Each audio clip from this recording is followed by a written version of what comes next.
Assalamualaikum warahmatullahi wabarakatuh. Selamat siang teman-teman semuanya. Pada kesempatan kali ini kita akan membahas modul 8 yang berjudul mengelola kelas yang mengintegrasikan TIK dalam lingkungan belajar. Jadi soal-soal ini berupa soal prediksi ataupun bocoran ataupun pengalaman saya ketika melaksanakan ujian pembatik level 2. Jadi sekedar informasi, alhamdulillah saya memperoleh nilai 39,2, kemungkinan salah satu atau salah 2 soal dari 40 soal yang ada. Baiklah, sebelum kita mulai, marilah kita tekan dulu. Saya mohon dulu kepada teman-teman untuk menekan tombol subscribe-nya, bunyikan loncengnya, kemudian jangan lupa di like dan komen, serta share juga kepada teman-teman lainnya. Semoga bermanfaat.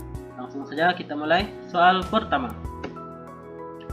Interaksi yang terjadi antar siswa, siswa dengan guru, dan siswa dengan lingkungannya merupakan komponen A. Fisik, B. Psikososial, C. Budaya, D. Sosial.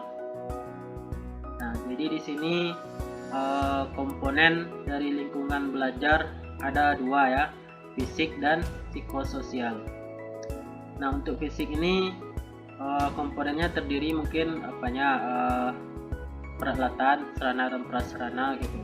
Sementara interaksi yang terjadi ini antara siswa dengan guru dan siswa dan lingkungannya merupakan komponen lingkungan belajar, yaitu psikososial. Jadi kuncinya adalah B. Lanjut. Sebagai salah satu lingkungan belajar, lab komputer dapat dikategorikan ke dalam komponen A. Skill, B. Content, C. Resource, D. Learner Support. Nah, jadi kalau lab komputer ini dia merupakan fasilitas itu. Fasilitas itu termasuk ke dalam resource. Jadi kuncinya adalah C. Sementara untuk skill, contohnya mungkin kemampuan siswa berkomunikasi, kemampuan siswa mengerjakan soal dan lain sebagainya. Konten itu contohnya materi pembelajaran itu sendiri mungkin berupa video dan lain sebagainya. Sementara learner support ini contohnya mungkin guru BK gitu kan, dia memberikan semangat kepada peserta didik. Oke, kita lanjut. Searching adalah A. Aktivitas mencari sumber-sumber belajar, B. Aktivitas menggabungkan sumber belajar, C. Aktivitas memvalidasi sumber belajar, D. Aktivitas menghubungkan sumber belajar. Nah, mungkin bagi kita yang sering berselancar, istilah searching ini tidak asing gitu. Jadi kita familiar. Maka jawaban yang tepat adalah A. Aktivitas mencari sumber-sumber belajar. Jadi searching itu adalah mencari. Kita lanjut. Kemampuan memecahkan masalah, mencari, mengolah atau mengelola informasi, mengubahnya menjadi pengetahuan baru, dan mengkomunikasikannya kepada orang lain disebut dengan A. Efektivitas dan efisiensi, B. Knowledge Based Society Habit, C. ICT literasi, D. Kolaborasi dan komunikasi. Jadi jawabannya apa teman-teman? Ya, jawabannya adalah B. Knowledge Based Society Habit. Nah, ini ya seperti yang saya katakan sebelumnya, hati-hati soal ini sering keluar dan jangan sampai lupa ya teman-teman. Jawabannya adalah B. Knowledge Based Society Habit. Soal selanjutnya, pola pemanfaatan TIK ikut dipengaruhi oleh kecuali A. Tujuan dan materi pembelajaran, B. Ketersediaan fasilitas, C. Kompetensi sumber daya manusia, D. Kepala sekolah. Jadi yang mempengaruhinya itu adalah, kalau tidak salah terdapat beberapa ya, tapi di sini yang kecualinya adalah D. Kepala sekolah.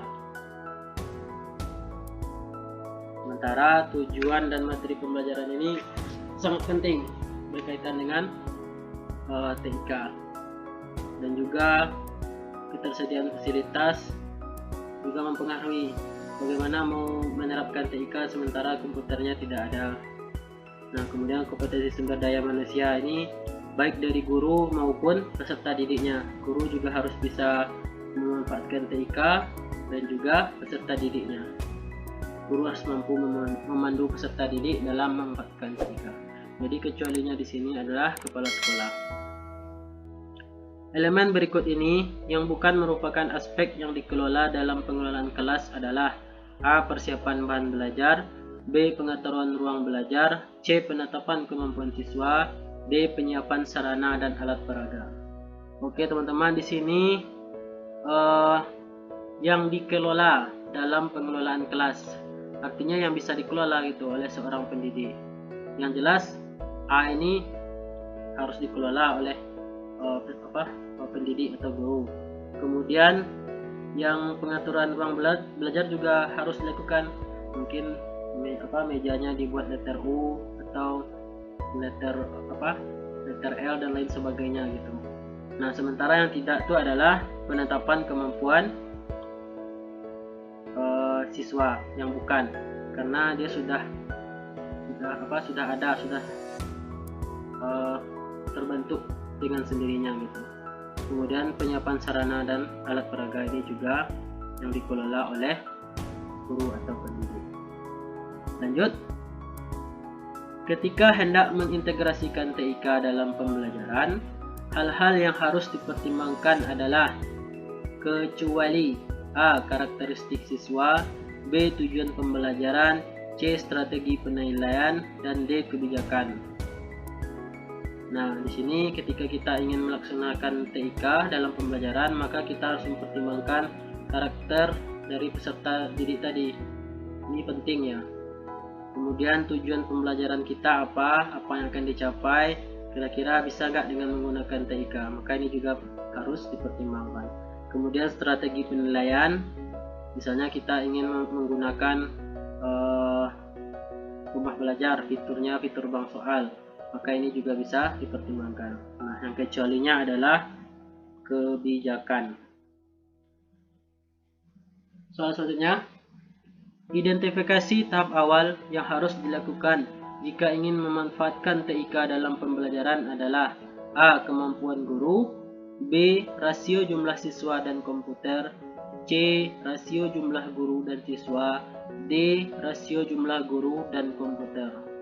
Nah, di sini identifikasi tahap awal yang penting sekali adalah yaitu B. Rasio atau perbandingan jumlah siswa dan komputer. Jadi seorang guru harus tahu dulu berapa jumlah komputernya, kira-kira satu komputer itu bisa dipakai oleh berapa siswa. Makanya sangat penting adalah rasio dari jumlah siswa dan komputer. Jawabannya B. Soal selanjutnya, kolaborasi dalam pembelajaran menurut Rockwood memiliki karakteristik yaitu kecuali A. Siswa belajar dalam kelompok kecil, B. Struktur aktivitas pembelajaran yang spesifik, C. Pentingnya aktivitas curah pendapat, D. Siswa belajar mandiri atau individu. Nah, di sini kecualinya adalah yang D. Siswa belajar mandiri atau individu. Ini kelompok kecil ini juga merupakan kolaborasi menurut Rockwood. Kemudian ini juga dan aktivitas curah pendapat, artinya ini diskusi, maka itu yang disebut dengan kolaborasi. Selanjutnya, lingkungan belajar dapat diartikan sebagai laboratorium yang idealnya memberi kesempatan siswa untuk bereksplorasi, bereksperimen, dan A. Mencoba hal baru yang sesuai dengan minat dan bakat, B. Merancang masa depan melalui serangkaian aktivitas pembelajaran, C. Mengimplementasikan rencana pembelajaran yang berpusat pada siswa, D. Mengekspresikan diri untuk mendapatkan konsep serta keterampilan baru. Nah, di sini jawaban yang tepat adalah D. mengekspresikan diri untuk mendapatkan konsep serta keterampilan baru. Nah, inilah tujuan lingkungan belajar sebagai laboratorium. Jadi harus bisa mengekspresikan diri dan mendapatkan konsep serta keterampilan baru. Itu yang diharapkan kepada peserta didik. Lanjut, agar proses pembelajaran berjalan dengan baik dan tujuan kurikuler dapat tercapai, maka perlu dilakukan A. Penetapan tujuan, B. Pengelolaan kelas, C. Pengaturan strategi, D. Pemberian umpan balik. Nah, di sini jawaban yang tepatnya adalah B. Pengelolaan kelas. Karena pengelolaan kelas ini sudah mencakup semuanya gitu kan, sudah ada penetapan tujuan, sudah ada pengaturan strategi, sudah termasuk juga umpan baliknya. Jadi yang paling tepatnya adalah mengelola kelas, semuanya dicakupnya. Option A, option C, option D. Jadi yang tepatnya adalah pengelolaan kelas. Kuncinya B. Lanjut. Bentuk budaya menghargai, culture of respect yang harus dimunculkan dalam kelas yang dikelola oleh seorang guru adalah A. Memberikan kesempatan siswa untuk berpendapat, B. Memastikan kelas dikelola dengan tertib dan teratur, C. Mengelola pembelajaran sesuai jadwal yang ditetapkan, D. Memelihara rutinitas dan kebiasaan baik yang ada di kelas. Oke, di sini menghargai. Dari option yang kita lihat, yang tepatnya adalah yang A. Karena di sini memberikan kesempatan kepada siswa untuk berpendapat. Jadi bukan hanya siswa itu dilarang berpendapat, maka siswa juga diharuskan berpendapat. Ini merupakan aktivitas atau budaya menghargai. Kuncinya adalah A. Oke teman-teman, cukup sekian. Terima kasih. Assalamualaikum warahmatullahi wabarakatuh.